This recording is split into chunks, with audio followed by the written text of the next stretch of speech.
তো মুসিবত আসে, মালের কারণে মুসিবত আসে, ব্যক্তিগত কারণে অনেক সময় মুসিবত আসে, পরিবারের উপরে অনেক সময় মুসিবত আসে, সাংসারিক জীবনে অনেক মুসিবত আসে, সামাজিক ভাবে অনেক মুসিবত আসে। সমস্ত মুসিবত গুলারে কাটাইয়া উঠা নবীজি সাল্লাল্লাহু আলাইহি ওয়াসাল্লামের সিরাত থেকে হুজুরের কিছু মুসিবতের কথা, ওই জামানার মুসলমান সাহাবায়ে কেরামদের মুসিবতের কথা আপনাদেরকে শোনাই।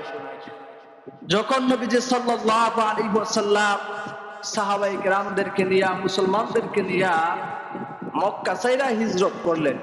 হিজরত মানে হইলো যে জায়গায় দিন পালন করা অসম্ভব, যেখানে আল্লাহ পাকের ইবাদত করা, দাসত্ব করা অসম্ভব, এই জায়গা ছাড়িয়া অন্য যে জায়গায় আল্লাহ পাকের ইবাদত করা যায় ওইখানে চলে যাওয়ার নাম হইল গিয়ে হিজরত। মক্কার কাফেররা যখন মুসলমানদেরকে অনেক বেশি অত্যাচার নির্যাতন করতেছিল, নবীজি সাল্লাল্লাহু আলাইহি ওয়াসাল্লাম মুসলমানদেরকে মদিনায় হিজরত করার অনুমতি দিলেন। হুজুরে পাক সাল্লাল্লাহু আলাইহি ওয়াসাল্লাম নিজেও তিনি হিজরত কইরা মদিনায় চলে গেলেন। মদিনায় চলে যাওয়ার পরে মক্কার কাফেররা অনেক বড় ষড়যন্ত্রের মধ্যে লিপ্ত হয়ে গেল।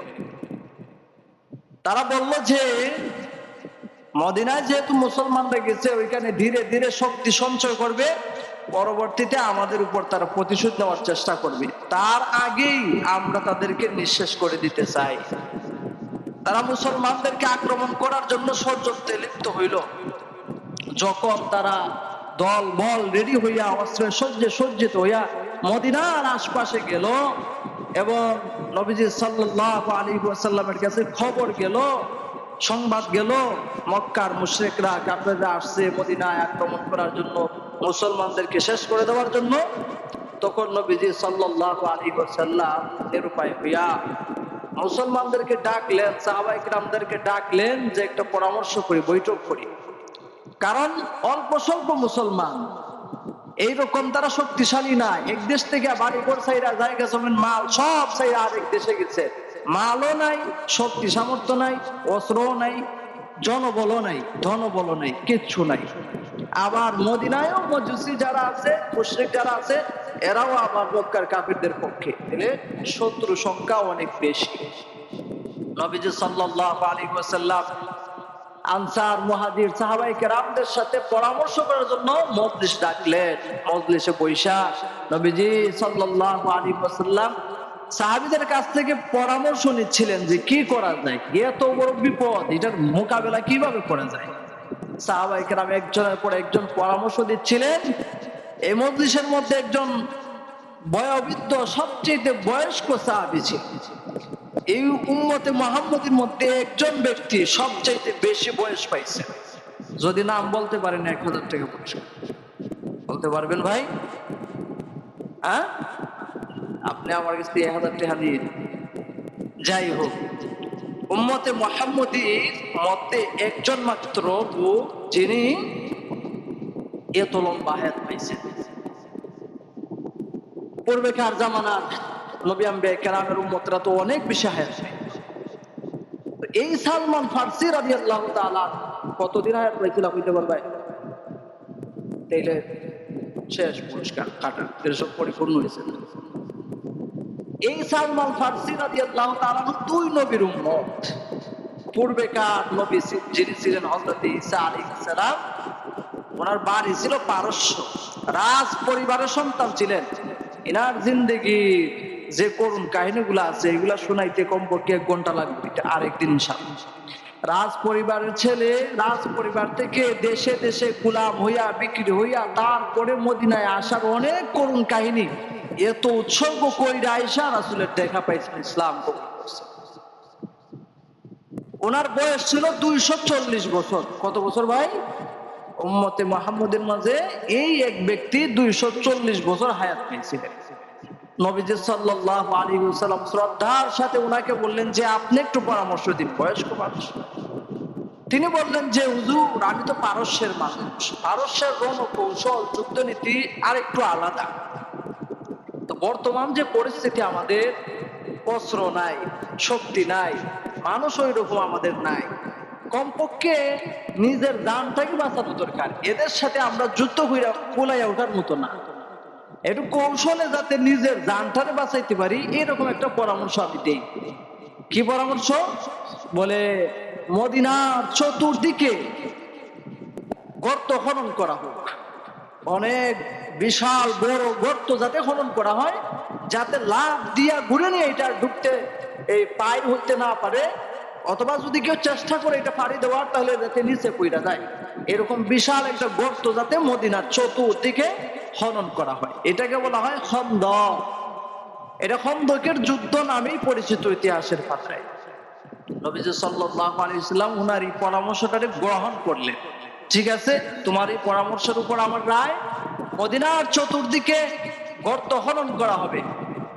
এরিয়া তো আর সামান্য এরিয়া নয়, একটা এলাকা পুরাটা চতুর্দিকে আবার অনেক বড় গর্ত খনন, খাল, যাতে লাফ দিয়া অশ্বারোহীরা ঘোড়া নিয়েও যাতে এটা পার হইতে না পারে।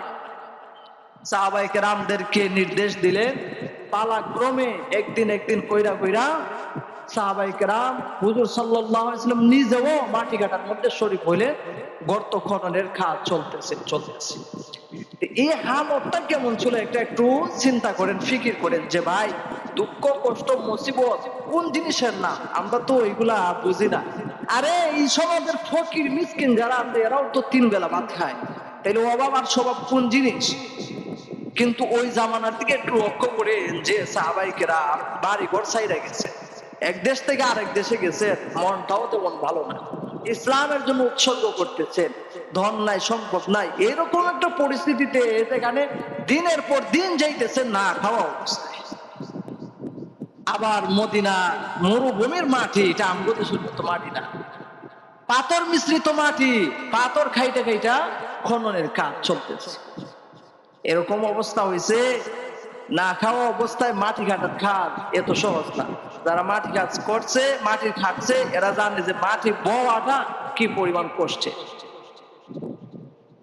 একজন সাহাবী যে হুজুর সাল্লাল্লাহু আলাইহি ওয়াসাল্লামকে কান্না কইরা বলতেছেন, ইয়া রাসূলুল্লাহ, খাদ্যের অভাবে এই যে দেখেন পেটের মধ্যে পাথর বাঁধছে, আজকে 2 দিন হয়ে গেছে কোনো খাবার নাই, একটু খাবার দেন।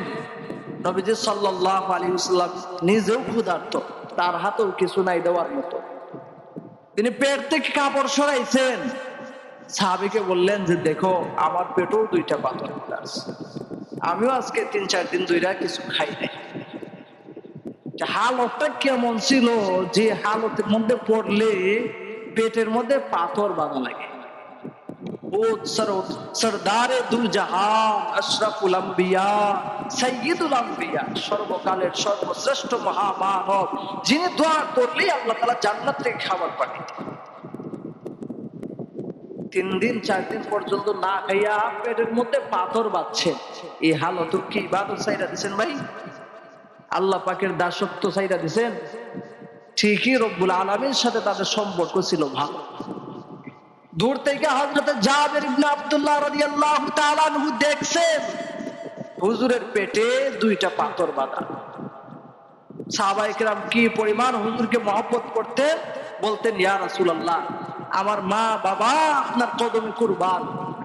এমনও তো হয়েছে যে ইসলাম কবুল করছেন তো বাড়ি ছাড়তে হয়েছে, মা বাপ ছাড়তে হয়েছে, উত্তরাধিকার সব সূত্রে যত সম্পত্তি ছিল এগুলো ছাড়তে হয়েছে, সবকিছু কোরবান দিয়া জীবন দেওয়ার জন্য প্রস্তুত হয়ে গেছে হুজুরের জন্য।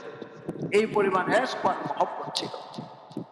হযরত জাবের ইবনে আব্দুল্লাহ দূর থেকে দেখছেন হুজুরের পেট মোবারকে 2টা পাথর বাঁধা, তিনি দৌড় দিয়া কাঁদতে কাঁদতে বাড়িতে গেছেন, যে স্ত্রীকে বলছে, আজকে যে দৃশ্য দেখছি এটা আর জিন্দেগিতে দেখছি না।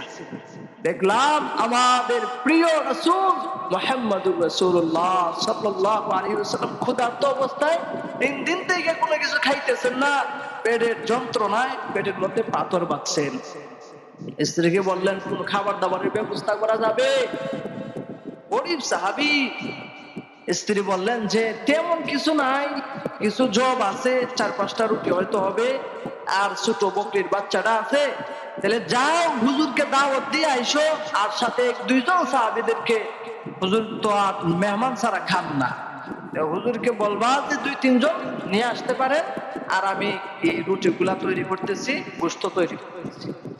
হযরত জাবের খুশি হইয়া আনন্দে আত্মহারা হইয়া দৌড় দিয়া গেছেন নবীজি সাল্লাল্লাহু আলাইহি ওয়াসাল্লামকে যেয়ে বলতেছেন, ইয়া রাসূলুল্লাহ, খানে খানে হুজুর বাড়িতে তেমন কিছু নাই, কয়েকটা রুটি হবে আর ছোট্ট একটা বকরির বাচ্চা পাকানোর জন্য স্ত্রীকে বইলে আসছে, আপনি আর সাথে 2-1 জন একটু আমার বাড়িতে দাওয়াত কবুল করেন।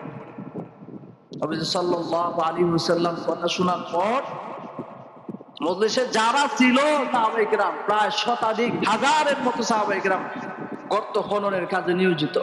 সকলকে এলান কইরা দিবেন, রে আমার সাহাবায়ে কেরাম শুনছো, জাবের আমার কি বলছে, আজকে জাবেরের বাড়িতে তোমাদের সকলের দাওয়াত।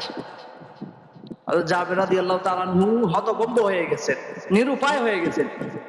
4-5 জনের খানা 10 জন 15 জন হইলো মানা যাইত, এখানে হাজারের মতো সাহাবায়ে কেরাম আসছেন, সবাই ক্ষুধার্ত। ক্ষুধার্ত অবস্থায় খাবারটা বেশি লাগে, কি কি করবেন? বাড়িতে গেছেন, যাইয়া স্ত্রীকে বলছেন যে হুজুরকে আমি দাওয়াত দিছি, হুজুর যারা ছিল মজলিসে সবাইকে দাওয়াত দিয়ে দিয়েছেন আমার বাড়িতে দাওয়াত। জাবেরের স্ত্রী বলতেছেন, তুমি কি হুজুরকে খানে খানে বলো নাই, বিষয়টা কি বুঝাইতে পারো নাই? আর জাবের বলেন, যে আমি খানে খানেই বলছি। হযরত জাবেরের স্ত্রী দিনদার স্ত্রী তো, শোনার পর বললেন, ঘাবড়াইও না, যিনি দাওয়াত দিচ্ছেন তিনি সবকিছু সামলাইবেন, ঘাবড়ানোর প্রয়োজন নাই। দাওয়াতের সময় হয়ে গেল, নবীজি সাল্লাল্লাহু আলাইহি ওয়াসাল্লাম খন্দক গর্ত খননের কাজে নিয়োজিত সমস্ত সাহাবীদেরকে নিয়ে দলে দলে হযরত জাবেরের বাড়িতে রওনা হয়েছে।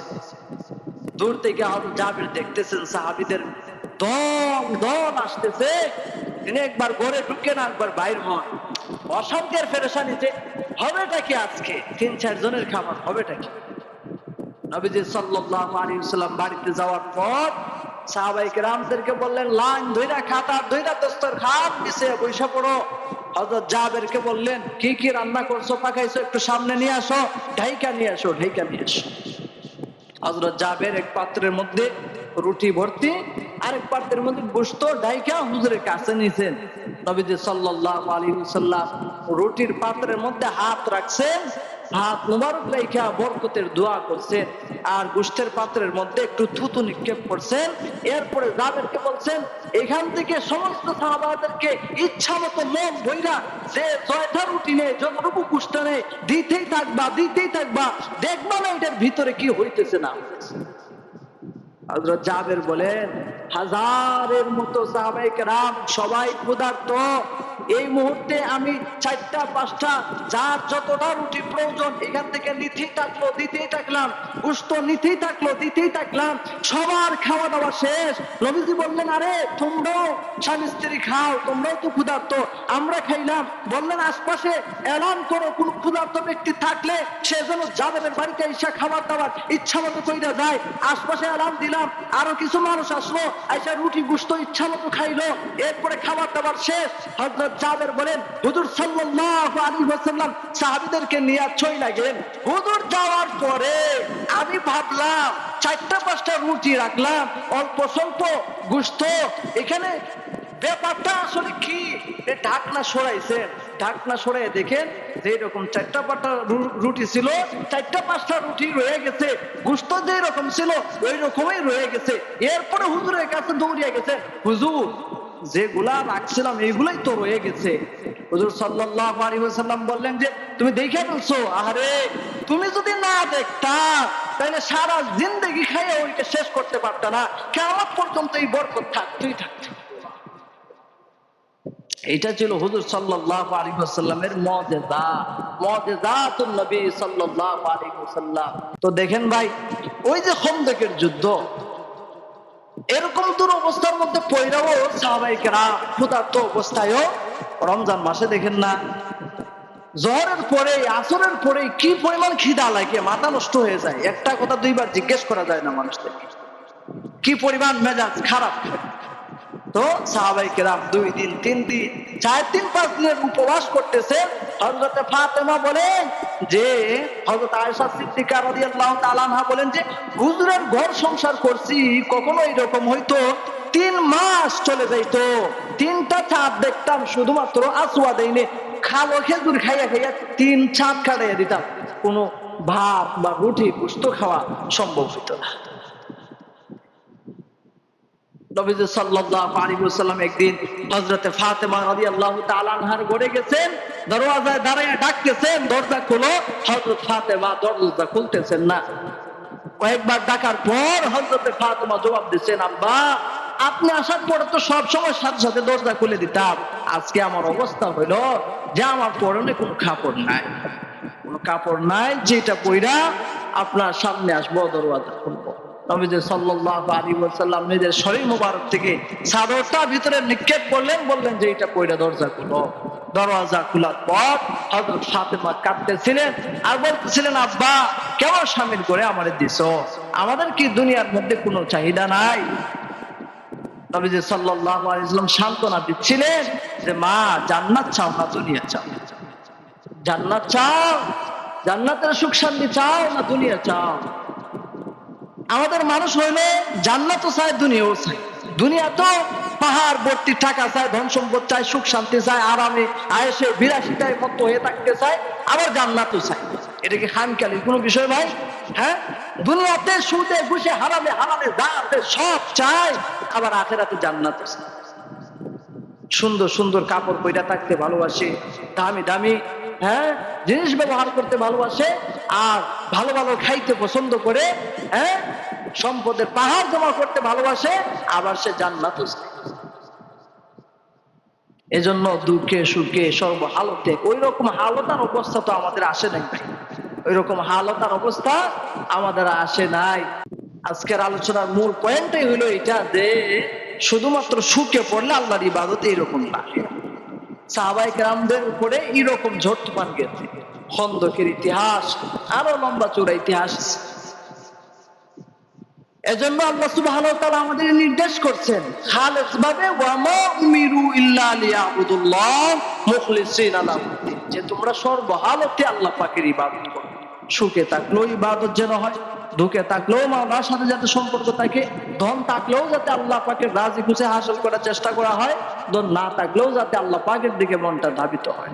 আমার যা আছে, আমি যে হালতে আছি, যে অবস্থায় আছি, যেন মাওলার সাথে আমার সম্পর্কটা তৈরি হয়। আল্লাহ সুবহানাহু ওয়া তাআলা আমাদের কথাগুলো বুঝবার, মানবার, আমল করার তৌফিক দান করুন। আমিন।